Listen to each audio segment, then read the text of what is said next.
CTV Edmonton, local breaking news with Nicole Weisberg.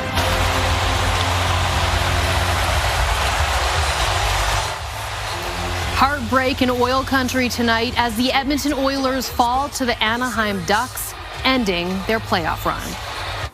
Good evening. After making it to the final round of the Stanley Cup playoffs 2 years in a row, the Orange and Blue have been eliminated by the Ducks in the first round. A drive by Carlson, dribbled, and did that get over the goal line? The rule is in. Well, the Ducks score first for the first time in the series, setting the stage for a rough game for the Oilers. A few minutes later, it's Anaheim again. Chris Kreider gets the one-timer and a pass from Troy Terry. Now the Oilers' turn. Josh Szymanski chops away at the net until Connor Murphy sneaks one in, getting one in, and it is 2-1.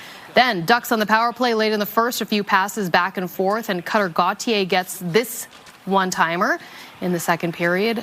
A moment of hope for the Oilers. Rebound score!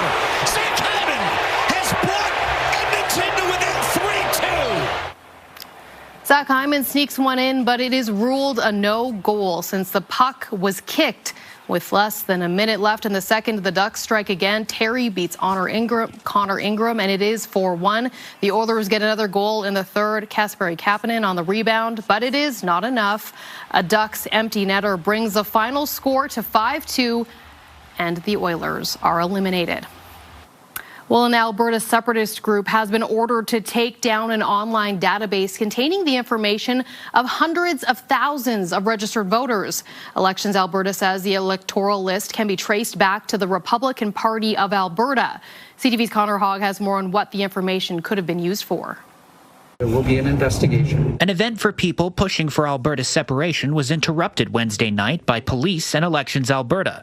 They were there to serve a cease and desist letter telling the Centurion Project to stop accessing Albertans' voter information. There is a concern that your organization is in possession of and using the list of electors. The Centurion Project is a group that aims to mobilize support for a separation vote. It lists Take Back Alberta founder David Parker as its architect.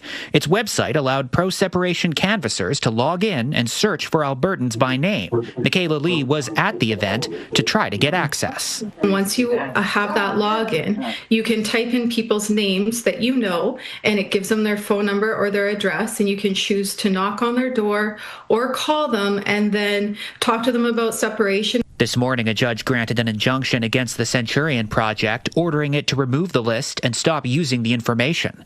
Elections Alberta grants registered political parties access to its elector list under strict restrictions. It says this list originally came from the Republican Party of Alberta. You put less data on Facebook. You give every company that you sign up with less data than what we have. Parker did not respond to requests for comment, but posted online saying the data is similar to a phone book. Cybersecurity analyst Ritesh Kotek says it's more concerning when combined with other data sources. First of all, this is millions of people whose information is now out there. It creates a pretty intrusive image of somebody and their personal lives. That information can be weaponized when it comes to scams and frauds. Elections Alberta says the Centurion Project and the Republican Party of Alberta have 4 days to identify every person who either provided the copy or accessed Albertans' information. Connor Hogg, CTV News, Edmonton.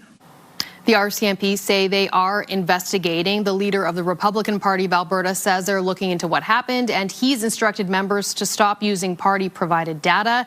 The Centurion Project said in a statement volunteers used its app and did not have access to phone numbers. It relied on a third party to provide data sets, and it shut down the app until it can ensure compliance with privacy laws. The Centurion Project also says it will fully comply with Elections Alberta's investigation. Well, the ice jam situation in the Fort McMurray area has stabilized, according to officials. Earlier this week, a kilometers-long jam on the Athabasca River prompted warnings about a potential evacuation in Draper. The rural community is about 12 kilometers southeast of Fort McMurray. Warmer temperatures are now melting the ice. The regional municipality of Wood Buffalo's emergency management director says the jam is about 19 kilometers long, down from 25. He says there has been some flooding in low-lying areas, but nothing significant. He says permanent and seasonal flood mitigation measures are proving their worth. They were brought in after flooding in 2020 and are still being fully developed. It comes in the form of clay berms and the steel walls that we put a nice walking path on front. So on the top, we've got some what we call triple dams locally. We've really reduced that risk here, and this year is a proof of that. Jody Butt says it might take some time for the ice jam to melt, but he doesn't expect the situation to get worse. Well, the fate of a man who supplied the gun used to kill 2 Edmonton police officers is in the hands of a judge. His manslaughter trial wrapped up this afternoon. CTV's Amanda Anderson was there. Closing arguments were heard in a 4th-floor courtroom today in a manslaughter trial related to the deaths of 2 Edmonton police officers. In March 2023, Constable Travis Jordan and Constable Brett Ryan were ambushed by a 16-year-old with a semi-automatic rifle. The teen shot his mother before killing himself.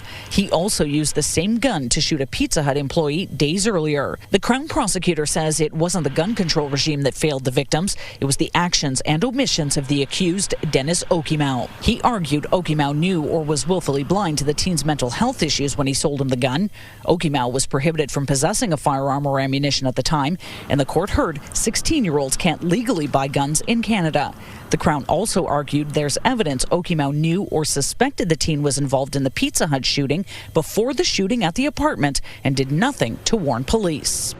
During the defense's closing arguments, he suggested society is looking for someone to blame after such a tragic incident, and his client, Okimau, is a scapegoat.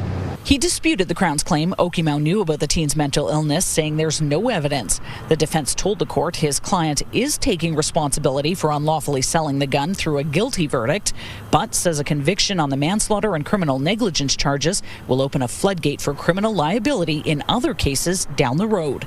A verdict is expected in late May or early June. Amanda Anderson, CTV News, Edmonton.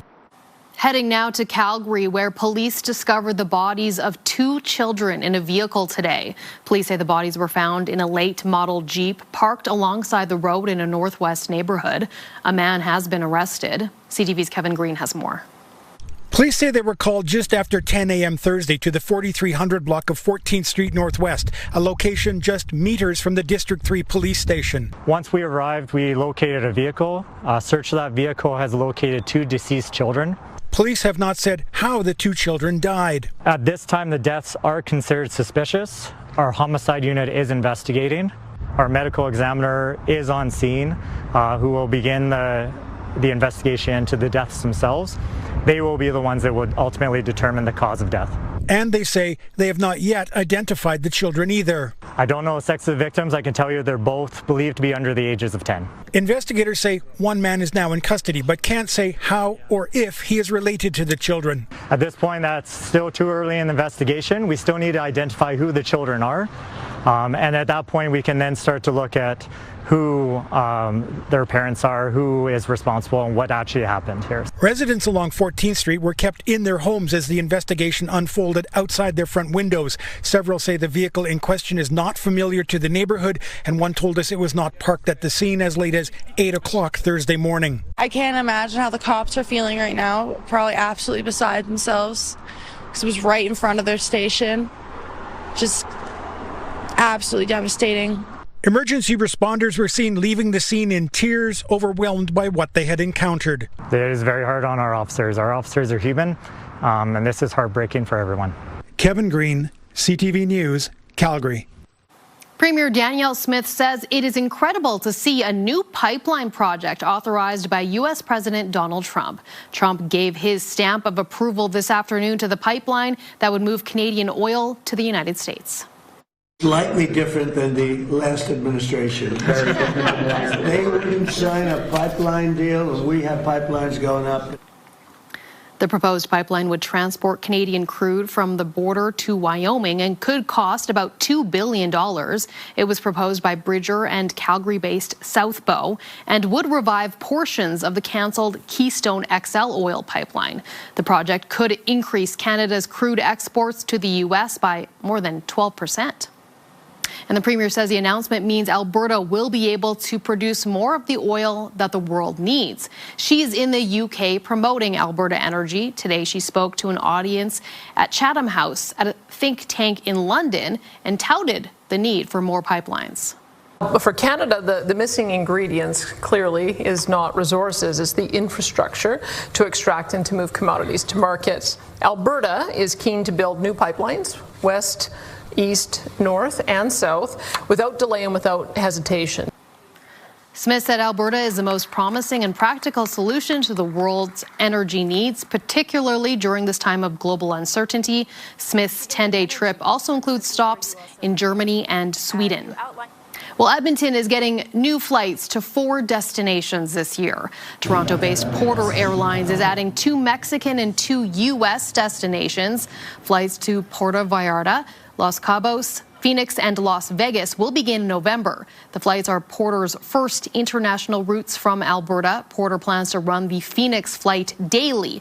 Vegas and Los Cabos will go 4 times a week. Puerto Vallarta will run 3 times a week.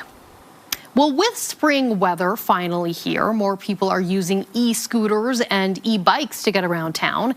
Disability advocates and the city say riders parking improperly has become an issue. CTV's Curtis Goodrum has more on the potential changes coming. Since 2019, e-scooters and bikes have been zipping around the city. While they're a convenient mode of transportation, they're not always left in convenient locations. For some people like Zachary Weeks, the way people park scooters has become a nuisance. It becomes very annoying very quickly, especially knowing how easy it would be to rectify the situation. E-scooters left in the middle of sidewalks can be a difficult obstacle for people with disabilities. One city councillor believes he has a solution. If we have designated parking spots for these scooters and e-bikes, that clears up the sidewalks immediately. Councillor Aaron Paquette wants the city to work with e-scooter companies to create no parking areas. What might have been a bit of an annoyance in the past has now become pretty serious. Current city rules prevent scooters from being parked 1 meter away from trees and plants, 1.5 meters from street lights and benches, and 5 meters from fire hydrants. These rules, however, are not actively enforced by the city. Some people believe a designated parking spot will make e-scooters and e-bikes much safer to use. Looks kind of dangerous, like that parking spot on the hill. I wouldn't take that risk, you know. Their own designated spaces would definitely be a plus. Some people believe a designated parking spot will make e-scooters and e-bikes much safer to use. Weeks says this is a first good step by the city. He hopes to see further collaboration between the e-scooter companies and council. It's important that everybody has equitable access, whether you're using a scooter, an e-bike, or in my case, a wheelchair. Councillor Paquette's motion will be brought forward at the Urban Planning Committee on May 12th. Curtis Goodrum, CTV News, Edmonton.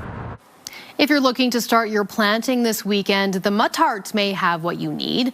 The annual online plant sale is on now until May 3rd. You can find what you're looking for on the city's website. Plants will be ready for pickup in the next week at the Muttart greenhouse behind the pyramids. The expert green thumbs have made sure hundreds of plants are available. Yeah, we do have a lot of varieties just based on sun and shade, and we also have tons of different herbs available. We have tons of different tomato plants available. We have annuals of all colors and all sizes, so you can create your own planters if you want, or we even have planters for sale. Sarah Birmingham says demand for these plants is high each year, and some are already sold out. After the break, in education in man's best friend, a look at a new exhibition at the TELUS World of Science. How they discover the world through smell, sight, touch, in their very unique and fun way. And we have an update on a historic organ the University of Alberta wants to move. Good evening, folks. Some increase in cloud cover through the day tomorrow. Could see a couple scattered showers late in the day and a little gusty through the afternoon hours. Temperature staying above average, though, for the next 5 to 10 days. Full look at your forecast in just a few minutes.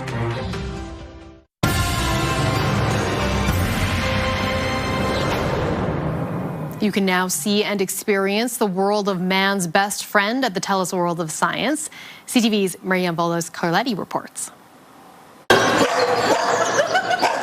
A new exhibit at the TELUS World of Science is giving us a look into the world of dogs. Science is behind everything we like to say, but in particular with dogs. Dogs, a science tale, is helping people learn more about their pets. How they discover the world through smell, sight, touch, in their very unique and fun way. From the power of a dog's hearing to running a track to see how fast you are compared to certain dog breeds. I love kind of doing those types of experiments myself, and it's a great way to get your energy out if you're having lots of fun on a day. Dogs are more than just a pet. Right at the very front of the exhibit, you start to learn a little bit about how dogs have evolved over time from other animals in the canine family, like wolves and foxes and such. There are hundreds of dog breeds, some of them due to human interference. Humans have bred dogs together to be cuter and cuter and cuter. Unfortunately, oftentimes what this does is it causes other traits of the dog. A dog's sharp skills and intelligence make them perfect service companions for people with disabilities. It's amazing to see these creatures when I place them, and people will tell me, Maria, you changed my life. We live in this world with dogs, and I think it's just critically important for people to take a second to step back and remember why that's so wonderful. The exhibition opens Saturday. Miriam Valdez-Carletti, CTV News, Edmonton. A new Neuro rehabilitation center is now open in Edmonton.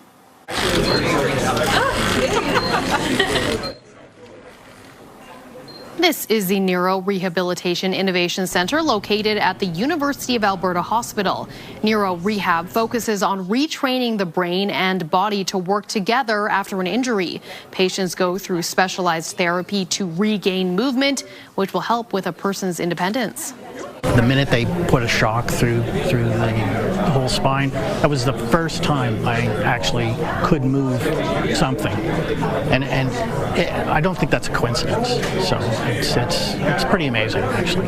Very inspiring, and so to see people like Bill to recover so much just inspires me to do more. I want to do more. I want to actually see more people benefit from what we can do, and so it's super exciting. Dr. Chester Ho says doing rehab early can make a big difference in long-term recovery. The center will include space for both rehabilitation and research. Alberta is creating a dedicated music commission to promote the province's music industry.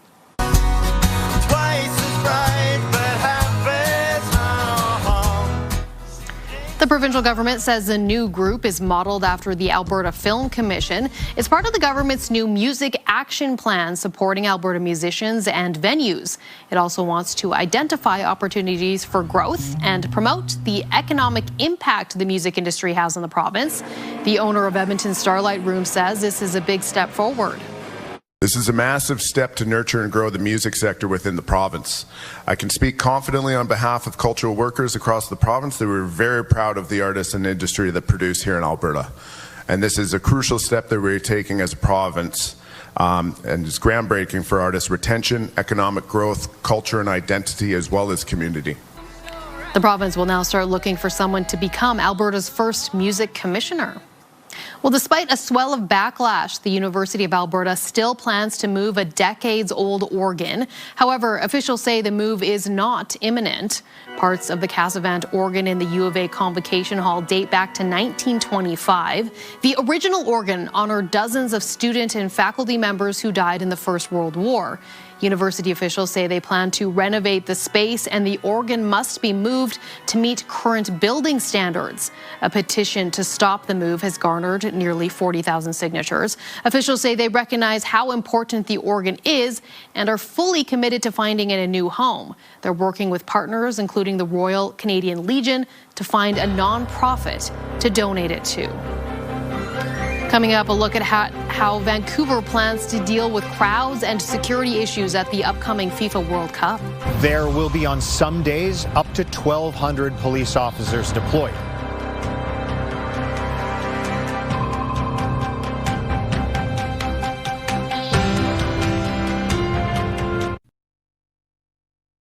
Programming brought to you by James H. Brown Injury Lawyers, the heavy hitters of injury law. Welcome back. Right around the freezing mark this morning and then into the 20s this afternoon with mainly sunny skies, about 10 degrees warmer than average. We'll see temperatures slip a little bit tomorrow, and as we mentioned earlier in the newscast, we get some increased cloud cover and some gusty wind as this cold, more of a cool front drops through. That'll give us gusts to about 30 or 40 kilometers per hour in the afternoon. There's early tomorrow morning or overnight tonight in the northwest. You've got some scattered showers.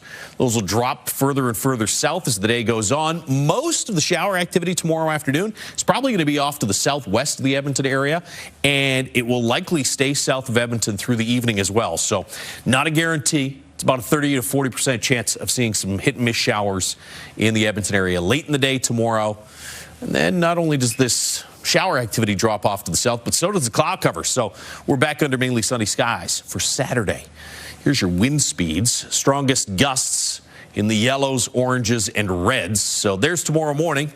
Pretty calm and sunny start to the day here in Edmonton. Then as the cloud cover rolls in and that front drops through, here's your gusts midday to about 30 kilometers per hour. Could see gusts in parts of east central Alberta closer to 40 kilometers per hour. I think these gusts for us here in Edmonton will stick around until about supper time, and then the wind will start to ease tomorrow evening. 2 degrees Fort McMurray tomorrow morning, around 3 in Red Deer, 5 for Edmonton. Cold Lake, you'll drop a degree or two below 0 to start the day, but get close to 20 tomorrow afternoon. 18 in Grand Prairie, highs of about 17 for Whitecourt, Edson, and Jasper, and low 20s east central Alberta and back into the Red Deer region. We might hit 20 tomorrow. I've got 19 in the forecast. We'll see how quickly the cloud cover rolls in. Breezy through the afternoon, slight chance of some scattered showers late in the day. Sunshine and 18 on Saturday. Low 20s Sunday. There's a little bit of a dip back into the mid-teens Monday, Tuesday before things warm up once again Wednesday, Thursday of next week. That is your forecast. Vancouver is preparing to host 7 matches of the upcoming FIFA World Cup. Today, we got a glimpse of how that city will control crowds with FIFA's Congress visiting. Edmonton police will be helping out. CTV's Craig Krause reports. Layers of security, with officers flooding the streets of Vancouver. A first glimpse of what things will look like during the World Cup. As 1,600 delegates from more than 200 FIFA member associations gather ahead of the tournament. We need a lot of people to police a big event like this. An estimated 800 officers are being brought in from outside of Vancouver to help ensure public safety. A record for the city, outnumbering the police presence during the 2010 Olympics. There will be on some days up to 1,200 police officers deployed between VPD, Calgary Police Service, Edmonton, and the RCMP is coming to help us as well.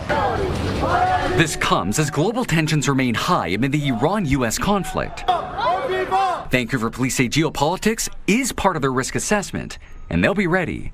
But security is only part of the story. Getting into the downtown core, whether by car or SkyTrain, will come with challenges. On match days, fans won't be able to access BC Place through Stadium Chinatown or Yaletown Roundhouse stations. Instead, they'll need to get off at Main Street Science World, and transit service will be expanded to handle the surge. We know we need to do that to meet the capacity, and we've learned the best ways to do that as well. Leaving some locals cautiously optimistic about navigating the chaos. There could be some issues trying to get into some of the businesses that are within the perimeter. Not sure how that's going to play out. I do my homework. I've seen what they're closing down. Back inside the giant convention, FIFA's vice president, a Vancouver native, set the stage for the tournament that is about to hit this city, Toronto, and 14 others. We stand at a moment that comes but once in a generation.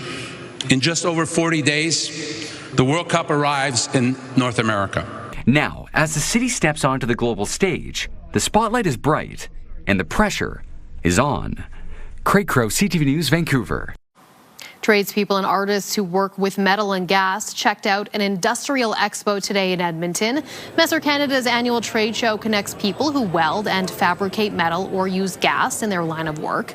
A St. Albert woman had some of her artwork on display. She was a welder 20 years before she decided to try something new with metal. It just felt like I wasn't pursuing my destiny, right? So eventually I was able to move it into doing the arts, yeah, which I love. And every day I wake up just happy. Other speakers included researchers using laser beams to weld and 3D printing experts. And that is our show for tonight. Thank you so much for watching. Have a great night.